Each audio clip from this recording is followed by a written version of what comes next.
In the 1957 science fiction film Not of This Earth, the story begins with the mysterious arrival of a stranger, Mr. Johnson, played by Paul Birch, who arrives in a small town with an air of secrecy and an unsettling demeanor.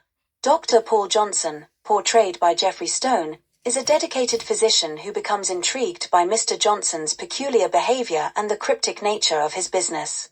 As the film unfolds, it becomes clear that Mr. Johnson is not an ordinary visitor but an extraterrestrial being from a distant planet, sent to Earth to harvest human blood in a desperate bid to save his dying race. His sinister plot involves abducting and draining the blood of unsuspecting townsfolk to sustain his species' failing vitality. The tension heightens when Dr. Paul discovers the truth about Mr. Johnson's alien origins and the horrifying nature of his mission.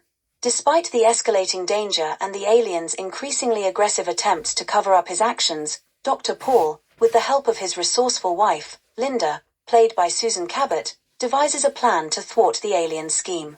The climax of the film builds to a dramatic confrontation as Dr. Paul and Linda manage to trap Mr. Johnson and expose his alien identity. In a final, suspenseful showdown, they destroy the extraterrestrial's ship and prevent further abductions, ensuring the safety of their community. The film concludes with the defeat of Mr. Johnson and the liberation of the abducted townspeople. Dr. Paul and Linda stand together, relieved but deeply shaken by the close encounter with a malevolent force from beyond the stars. As they look out over the quiet town, the threat has been neutralized, but the unsettling reminder of the extraterrestrial danger lingers.